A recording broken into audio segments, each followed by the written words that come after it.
지난주 발람과 발락에 대해서 말씀드렸는데요. 발람과 발락 중에 왕은 누굽니까? 발람입니까? 발락입니까? 발락이죠. 발락이 왕이라 그랬습니다. 발람은 제사장이다. 또 예언자다. 선지자인데 이방인이죠. 이방인인데 하나님의 어떤 그 특별한 은총 가운데 이스라엘 백성을 축복할 수 있도록 하나님께서 사용하신 종이 누구냐면 발람입니다. 구약에 그런 예가 하나 더 있다 그러는데 그 사람이 누구라 그랬죠? 멜기세덱이라 그랬습니다. 그 사람이 아니죠. 천사 같은 분인데요.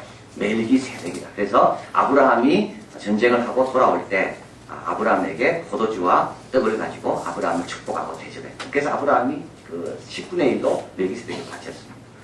그래서 그와 같은 역할, 하나님께서 들어오는 이스라엘 백성을 축복해 주라고 하나님께서 특별한 은총을 주신 사람이 바로 발람입니다. 이제 성경이 헷갈리지 마십시오. 예, 발람입니다. 발람. 그죠? 발락은 왕입니다. 자, 그래서 하나님께서 이렇게 이스라엘 백성을 축복하시고 막아주고 계시는 거예요. 근데 이스라엘 백성은 뭐 하고 있습니까, 지금? 예, 지금 미디안 여인, 모함 여인과 함께 응행하고 있습니다. 이게 인간의 약점, 인간이 약한 겁니다. 이런 경우가 구약에 많이 나옵니다. 모세가 40일 동안 먹지도 않고 마시지도 않고 시내산에서 십계명을 받으려고 그렇게 기도하고 하나님 앞에 그렇게 싸우고 있는데 이스라엘 백성은 저 밑에서 뭐 하겠죠 그때요? 예, 금송아지 만들고 있었잖아요. 이게 우리 인간입니다. 또 다윗의 신하들은 신복들은 암몬 족속과 싸우기 위해서 지금 하나님의 도움을 구하면서 막 전쟁을 벌이고 있을 때 다윗은 뭐 하고 있었습니까? 예, 옥상에서 거닐다가 우리아의 아내 바세바가 목욕하는 것을 보고 죄를 범하게 됩니다. 여러분 한가한 건 절대 좋은 거 아닙니다. 한가한 건 절대 좋은 거 아닙니다. 우리 꿈은 그거잖아요. 좀 한가했으면 좋겠다. 좀 일 좀 그만하고 좀 쉬었으면 좋겠다. 하지만 실제로 인간은 약해가지고 쉴 때 되면 뭐부터 찾아옵니까? 유혹과 죄질 생각부터 먼저 옵니다. 쉴 때 되면 뭐부터 안 하는가 하면 기도 안 합니다. 모든 문제가 다 해결되고 보십시오. 교회 나온다 기도 안 합니다. 오늘 비가 올 때도 이게 오신 분들은 틀림없이 하나님 너무 사랑하시는 분. 그래서 기도 제목이 많은 분들. 다 자식 잘 되고 남편 잘 되고 기도 제목 없이 보십시오. 뭐 주일날 교회 가서 TV 보지. 그러다 죄 짓는 겁니다. 어저께도 어떤 분하고 이야기하는데 그분하고 저하고 비슷하더라고요. 언제 유혹에 빠지느냐. 자기도 다 뭔가 끝냈을 때 끝내고 혼자 조용히 자기 연구실에 딱 들어왔을 때 이때 마음이 흔들립니다. 여러분 그렇습니다. 다 끝내놓고 어려운 일들 다 마치고 나면요 뭔가 마음이 허전하고 구멍이 뻥 뚫리는 것 같습니다. 이때 죄 짓는 겁니다. 바쁠 때는 죄 안 짓습니다. 이때 위험한 겁니다. 사탄은 이때 우리를 공격하는 겁니다. 다 됐는데 그래서 우리 여성분들도 자식 다 키워놓고 갑자기 마음이 우울해지고 내가 뭐하러 이렇게 고생했는가. 이때 조심해야 돼요. 지금 그렇습니다. 하나님께서 다 도와가지고 지금 이렇게 편하게 온 거 아닙니까? 지금까지. 여기도 그렇잖아요. 하나님이 다 도우셔가지고 하나님께서 발람 나귀를 보내고 천사를 보내가지고 발람이 저주 못하도록 다 막아주셔가지고 이스라엘 백성이 이렇게 지금 편안한 겁니다. 근데 이스라엘 백성은 편안한 걸 뭐 한다고요? 지금 음행하고 있는 거예요. 자, 이 시딤이라는 말이에요. 시딤은 어디냐 하면 여리고로부터 16km 떨어진 곳입니다. 요단강 건너면 바로 여리고입니다. 나중에 여호수아가 정탐꾼 2명을 여리고성에 보내는데요. 이때 보낸 곳이 시딤입니다. 시딤은 아카시아 나무가 나온 거지. 너무나도 시기 좋은 것이죠. 거의 다 온 겁니다. 이제 마음이 방심한 거죠. 거의 다 왔구나. 요단강만 건너면 이제 약속의 땅에 들어가는구나. 그러니까 어떻게 됩니까? 죄에 대한 경계심이 무너진 겁니다. 그 다음부터 막 유혹에 들어가고 빠지게 되고 이제 뭐 기도할 것도 없으니까 이제는 뭐 하나님 도움 안 받아도 이제 살 것 같으니까 그죠? 이제 하나님 도움 안 받아도 살 것 같으니까 죄 짓는 거. 자, 그래서 이제 죄 짓는 걸 보면 2절에 보면 여자들이 신들에게 제사 음행을 합니다. 그죠? 그 다음에는 뭡니까? 제사 지을 때 백성을 초청합니다. 그러니까 그 음행한 남자들이 초청받아 오는 거죠. 함께 먹고 그 다음에 신들에게 제사합니다. 3절에 이스라엘이 바알 부올에게 부속됩니다. 이렇게 무너지는 것은 한순간입니다. 부올 지방의 바알이라는 말입니다. 바알 부올은 가나안 지역의 신이죠. 근데 이 가나안 지역의 신인데도 이 부올 지역의 바알 신에게 지금 이스라엘 백성들이 이제 속해 하나님께 속한 게 아니라. 그래서 한번 무너지는데요. 한번 무너지는 것은 너무 쉽게 무너지는 겁니다. 세우는 것은 시간이 그렇게 오래 걸리지만 이 세운 것을 무너뜨리는 데는 5분이면 다 무너지는 겁니다. 5분 생각 잘못하면 다 무너지는 거예요. 지금 그래서 완전히 바알 보호력이 부속된 겁니다. 하나님께서 화가 나셨습니다. 모세에게 그랬을 때 백성의 두령들을 잡고 태양을 향하여 여호와 앞에 목 매달아라. 이 말은 뭐냐면 언덕에 가서 떨어뜨려 버리라는 거예요. 그러면 그들이 떨어지겠죠. 떨어지면 어떻게 됩니까? 아무도 건지지 못하니까 태양에 쬐서 죽는 겁니다. 아주 잔인한 죽음을 말하는 겁니다. 이거는 매장도 당하지 못하는 아주 수치스러운 죽음입니다. 근데 그게 누구를 향해서 하나님께서 말씀하셨다고요? 백성의 두령들을. 그래서 그만큼 지금 두령들은 지금 뭐가 방심하고 있고 뭔가 지금 정신이 빠져 있는 겁니다. 그러니까 모세가 백성들의 두령들을 그렇게 죽이려고 하니까 모세가 얼마나 부담스럽겠습니까? 자기가 믿었고 자기가 세운 사람들인데. 그래서 모세가 이렇게 이야기하죠. 이스라엘 사람들에게 이르되 너희는 각기 권하라는 자 중에 바알 부올에게 부속한 사람을 죽이라 하는지라. 그래서 모세는 하나님의 명령을 행하지 않습니다. 왜냐하면 지도자들 다 죽였다가는 이스라엘 백성이 다 와야 될 것 같아서 바알 부올에게 속한 사람들만 죽이라 명령합니다. 근데 그대로 됩니까? 안 됩니다. 하나님께서 24,000명을 연병을 보내서 다 죽여버립니다. 자, 그런데 여러분 한번 보십시오. 6절에 이스라엘 자손의 온 회중이 이제 그래서 울게 되는 거죠. 회막문에서 울 때 웁니다. 이스라엘 자손의 한 사람이 여호와 모세와 온 회중의 목전에서 미디안의 한 여인을 데리고 형제로 옵니다. 이렇게 지금 연병으로 죽어가는데도 불구하고 이 한 사람은 정신을 못 차리고 계속 죄를 짓는 겁니다. 7절 다시 읽을까요? 제사장 아론의 손자 엘르아살이 아들 비느하스가 보고 회중 가운데서 일어나 손에 창을 들고 8절입니다. 그 이스라엘 남자를 따라 그의 막에 들어가서 이스라엘 남자와 그 여인의 배를 꿰뚫어서 두 사람을 죽이니 연병이 이스라엘 자손에서 그쳤더라. 9절 연병으로 죽은 자가 24,000명이었다.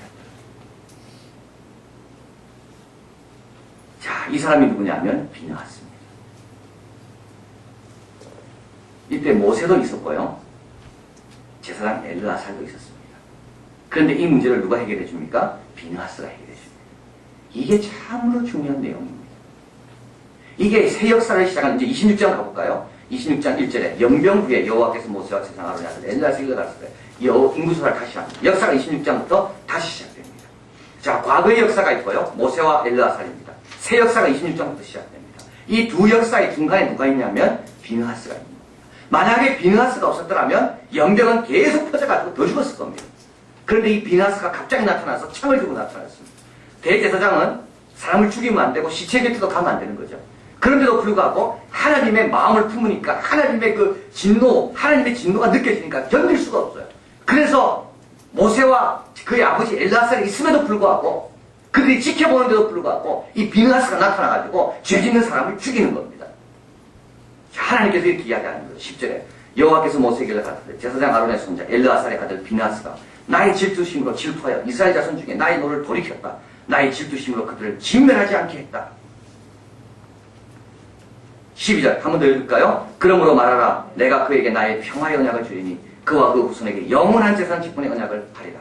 그가 그 하나님을 위하여 질투하여 이스라엘 자손을 속죄하였습니다. 누가 했다고요? 모세입니까? 엘르아살입니까? 아닙니다. 누구요? 비느하스입니다. 오늘 이 비느하스라는 이름을 꼭 기억하셔야 됩니다. 이제는 새로운 시대가 된 겁니다. 이제는 모세는 이제는 아니야. 모세는 엘르아살도 아니야. 이제는 누가? 비느하스가 이스라엘 백성을 구원하는 거예요. 그래서 비느하스로 인하여 이스라엘은 26장으로 넘어가는 거예요. 이게 오늘 주시는 교훈입니다. 자, 14절로 넘어갑니다. 죽임을 당한 사람이 누군가 나옵니다. 이스라엘 남자 곧 미디안 여인과 함께 죽임을 당한 자의 이름이 나오죠. 시므리가 나옵니다. 실루의 아들이요 시몬의 종족 중 한 뭐라고요? 족장입니다. 지도자입니다. 그 다음에 15절 죽임을 당한 여자가 나옵니다. 죽임을 당한 미디안 여인의 이름은 고스비입니다. 수르의 딸이라 수르는 미디안 백성의 한 종족의 두령이었더라. 이걸 왜 이름을 말할까? 이게 다 뜻이 있는 겁니다. 그냥 이렇게 말하는 게 아닙니다. 자, 여기서 주는 교훈이 있다면 뭘까요? 예, 이 시딤에서 조심하라는 말입니다. 다 끝났을 때 조심하라는 거죠. 문제가 다 해결했을 때 조심하라는 겁니다. 바로 그때로부터 사탄은 우리를 공격하기 시작한다. 두 번째로 주시는 교훈은 죄는요 들어가긴 쉽지만 나오기는 너무 어렵습니다. 출입구는 굉장히 넓지만 입구는 굉장히 넓지만 출구는 안 보입니다. 그래서 죄는 스스로 들어가서 닫아버리는 거죠. 죄는 스스로 닫는 겁니다. 그래서 처음에는 음행만 시작했습니다. 하나님 믿은 거죠. 그러다가 점점 어떻게 됩니까? 그 신들에게 절하고 바알 불소에게 부속됩니다. 그래서 죄라는 것은요, 사탄이 우리를 이렇게 유혹하기를 어떻게 유혹하는가 하면, 야, 죄는 그냥 조금만 짓고 맛만 보면 된다. 이렇게 유혹합니다. 항상. 그러나 맛보고 난 다음에 그대가 어떻게 됩니까? 그 다음에 중독이 돼서, 그 다음에 더 깊게. 나중엔 죄 없이는 못 살 것 같습니다. 죄 짓는 사람이 죄가 그렇게 큰일인 줄 알고 짓겠습니까? 그렇지 않습니다. 죄 지을 때는요, 처음에 이렇게 큰일처럼 안 느껴집니다. 그러나 나도 모르게 점점 들어갑니다. 그래서 어떻게 바알 부올에게 부속돼 자기를 멸망시킬 정도까지도 어리석게 됩니다. 그래서 시편에 이야기하고 있죠. 악인의 꾀를 쫓고 그 다음에 죄인의 길에 서다가 나중에는 오만한 자의 자리에 앉게 됩니다. 이게 이제 사탄의 유혹입니다. 또 세 번째 주신 교훈이 있는데, 이제 이게 왜 오늘 본문의 14절 15절에 이 두 사람의 이름이 나오는가? 그거는요, 지도자가 공기를 개성해야 합니다. 그래서 하나님께서 4절에 모세에게 이르시되 백성의 두령들을 잡아 태양을 향하여 여호와 앞에 목매다라. 이 말은 뭡니까? 두령들이 역할을 제대로 못했다는 겁니다. 그런데 모세는 그 일을 못합니다. 왜 못할까요? 자기가 세운 사람들이니까요. 여러분, 교회 지도자들은요, 더 조심해야 됩니다. 왜냐하면 사탄은 그냥 초신자들을 건드리지 않습니다. 그죠? 우리가 다 세우고, 우리가 다 좋아하고, 우리가 다 존경하고, 야, 그렇게 참 저런 분이 팀장이니까 너무 좋다. 이런 분을 사탄은 너무 때리려고 그러고. 그런데 어떻게 되나요? 체면이 말이 아니죠. 교회 체면이 말이 아니에요. 아니, 저런 사람을 세웠다고? 우리 하나님 체면도 말이 아닙니다. 교사들도 마찬가지.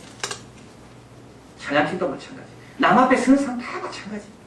남 앞에 서서 찬양하고, 남 앞에 서서 기도하고, 남 앞에서 안내하고, 다 그렇게 했는데, 그 사람 넘어져 보십시오.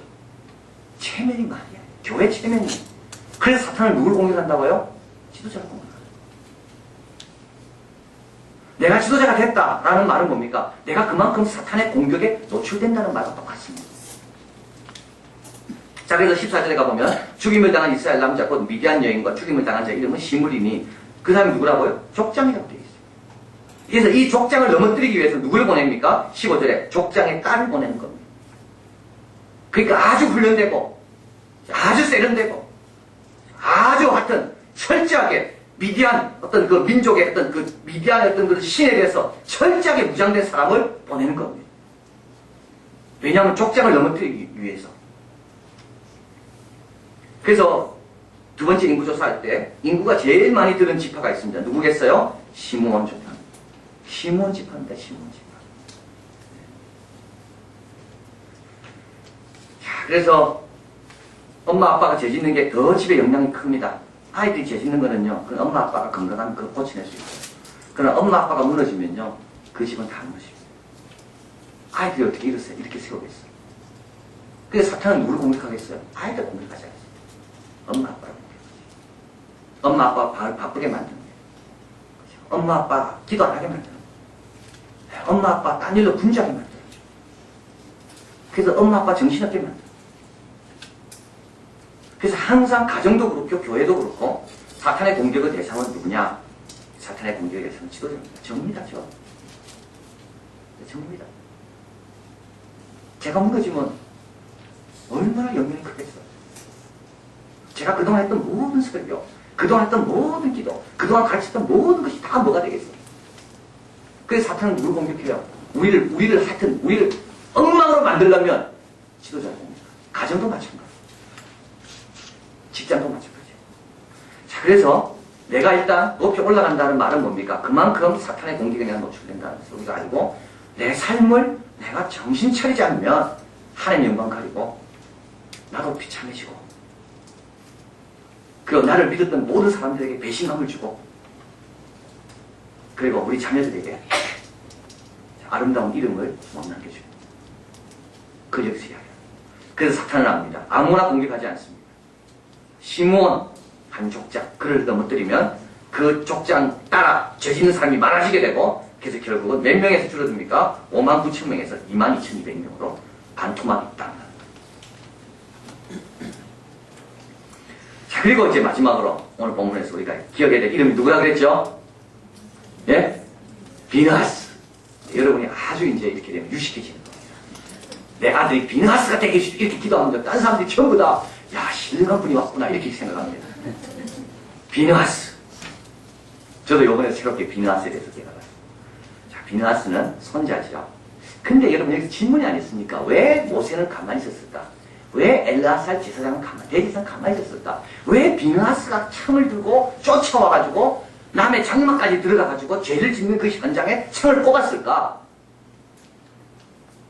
여러분 이게 질문되지 않습니까? 왜 모세는 가만히 있었어요? 왜 엘르아살은 가만히 있었어요? 이거는요, 그들은 이런 게 익숙하기 때문에 그렇습니다. 문제의식이 되는 거예요. 왜냐하면 과거에도 많이 봤거든. 연병으로 죽는 거 많이 봤거든. 그래서 인구를 셀 때 D.L. 무디가 이야기했잖아요. 어른은 뭐로 친다고 했습니까? 단어로 치는 거예요. 어른 가지고는 안 됩니다. 어른 가지고는 개혁이 안 됩니다. 우리는 너무 세상을 많이 압니다. 세상을 제대로 아는 것도 아니고 우리는 너무 그래서 우리는 회색 지대가 너무 많다는 걸 알아요. 어릴 때는 흑백이었어. 옳은 거 아니면 틀린 거였어. 그런데 인생을 경험하면서 나도 모르게 회색 지대가 많다는 걸 알아. 그러면서 어떻게 됩니까? 무뎌져요. 틀린 걸 봐도 아유 뭐 내가 내 혼자 한다고 뭐 바뀌겠는가. 잘못된 걸 봐도 근데 아이들은 안 그렇습니다. 아이들이 무섭습니다, 여러분. 아이들이 제대로 된 아이들 옆에 있으면 어른이 무섭습니다. 말도 함부로 못합니다. 아이들이 지적합니다. 그 말은 틀린 말이라고. 그건 예수 믿는 부모가 하는 행동이 아니라고 아이들이 지적합니다. 근데 어른들은요, 우리끼리는요, 그냥 봐줘요. 왜냐면 나도 못하니까. 그래서 하나님의 역사가 안 일어나는 겁니다. 그래서 하나님께서 비느하스 같은 새로운 세피를 하나님께서 우리에게 공급해 주신 거예요. 그래서 비느하스가 보기에는 틀린 거예요, 이거는. 자기가 배운 거하고 다른 거야. 모세는 그렇게 가르쳤고, 엘르아사는 그렇게 가르쳤지만, 너무 현실을 잘 알다 보니까, 아유, 가르친 대로 꼭 되나, 세상이. 그러고 그냥 넘어가려고 그랬어요. 그런데 비느하스는 아니야. 우리 아버지가 가르친 거와 다르잖아. 그래서 비느하스는 창을 두고 들어가서 진을 죽이는 겁니다. 그런데 하나님께서 누굴 칭찬합니까? 비느하스를 칭찬합니다.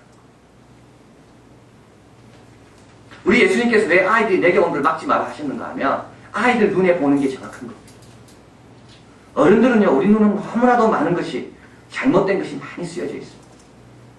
그러니까 우리는 잘못된 거 알면서 피합니다. 그리고 타협하게 되고 절충점을 찾으려고 그러고 그게 마치 어른인 것처럼 생각합니다. 하나님의 역사는 그러면 여기서 멈추는 겁니다. 자, 난민들을 구하기 위해서 국경 없는 사회 책이 있는데요. 데이비드 몰리가 몰리가 이런 책입니다. 지금 이스라엘 백성은 난민과 같습니다. 그렇죠? 지금 뭐 난민촌 천막 생활하고 있죠. 아직 자기 집에 못 들어가고 지금 이제 난민처럼 이리 왔다 저리 왔다 하면서 이제 시딤에 잠시 머무르는 겁니다. 그리고 여기에 이제 연병이 막 돌기 시작해서 사람 막 죽고 하는 겁니다. 그러니까 난민촌의 상황하고 너무 비슷한 겁니다. 그런데 이 난민촌의 상황을 누가 이겨내는가 하면 누가 해결해 주는가 하면 비느하스입니다. 비느하스예요. 그런데 이 국경 없는 의사회 이 책을 보다 보면 너무 상황이 비슷한 걸 알게 됩니다. 1999년 12월 노벨상을 수상하며 제임스 오르베스키는 이렇게 말했어요. 인도주의 행동은 소박한 단 한 가지만 추구한다. 인간 개개인이 가장 어려운 공경에 처한 다른 사람에게 손을 내미는 것이다. 한 번에 군대 하나씩, 또 한 번에 봉합 한 번씩, 또 한 번에 예방주사 한 대씩. 이게 여러분 젊은이하고 어른하고 다릅니다. 어른은요 그런 말 하면요 안 할랍니다. 내가 한다고 뭐 변하겠나 안 변하겠나. 그럼 어떻게 하라고요? 한 번에 한 번씩 하라는 거예요. 비느하스가 24,000명을 이렇게 나머지 사람을 구원하기 위해서 모든 사람을 다 죽인 게 아닙니다. 자기가 자기 눈에 보이고 하나님께서 자기 마음에 열정을 주신 그 일만 했을 뿐입니다. 그 한 사람 처리했는데 연명이 끝이잖아요. 그런데 어른들은 계산하고 있는 거죠. 내가 일한다고 변화가 있을까? 내가 일한다고 해결이 될까? 그래서 아무것도 안 하는 겁니다. 그런데 해결이 안 되는 거예요. 매일 전날과 다름없는 열악한 환경 속에서 이들은 눈을 뜬다고 합니다. 그러나 한 사람이 이야기했습니다. 그럼에도 불구하고 뭐 절망적인 상황 아닙니까? 고쳐봤자 고쳐나봤자 그 다음 조치를 취할 약도 없고 그 다음에 집으로 보내면 또 난민촌 생활해야 되니까 또 전염병은 또 죽을 거니까 정말 정반적인 상황입니다. 그때 한 사람이 이렇게 이야기했다는 거예요. 당신은 이것에 도움을 주기 왔습니다. 그러나 만약 당신이 우리가 거둔 작은 승리를 축하하지 않는다면 또 미처 구하지 못한 생명뿐 아니라 우리 손으로 살려낸 생명들을 바라보지 않는다면 당신은 결국 벼텨낼 수 없을 겁니다. 당신이 여기 와서 우리가 오랫동안 함께 있길 바란다면 함께 축하합시다. 이 무슨 말입니까? 안 된 거 자꾸 생각하지 말고 이미 한 생명 구한 것으로 축하하자는 겁니다. 이게 어린아이입니다. 저는 생각할 때. 부모가 준 작은 거 하나 가지고 감사하는 게 어린아이입니다. 안 된 거 생각하는 건 어른입니다. 그죠? 하나 있음에도 불구하고 어른들은 또 딴 거 생각하거든요. 아, 이거 있으면 또 해야 되는데, 저거 있으면 또 해야 되는데, 축하하지 않습니다. MFS죠. 국경 없는 사회, 자원봉사를 맥없이 반발하면 도대체 우리가 무슨 일을 할 수 있겠느냐 반문할 필요가 없다. 재난에 맞서 우리는 행동한다. 행동이야말로 우리의 선. 매년 새로 충원되는 첫 임무에 파견된 신청은 1000명 정도라고 합니다. 3000명의 의사들이 있고요. 매년 1000명씩 새롭게 들어옵니다. 우리 자원봉사 가운데 3분의 1 정도가 인생의 가장 뜻깊은 일을 경험하고 있는 셈입니다. 그들은 난생 처음 전쟁과 참화와 지진으로 황폐해진 생명들과 에이즈로의 공포를 목격하게 됩니다. 신참들은 한편 MSF의 새로운 시각과 열정을 제공한다. 그들은 MSF가 다른 국제기구들처럼 너무나 많은 재앙을 접한 나머지 공감과 열정을 잃어가는 사람들로 가득 차게 되는 것을 막아준다. 경험자들이라면 이렇게 끔찍하다고 생각해요? 3년 전에 내가 겪었던 걸 봤어야 하는데 라고 말하는 상황에서 신참들은 그들이 목격한 것에 충격을 받고 난다.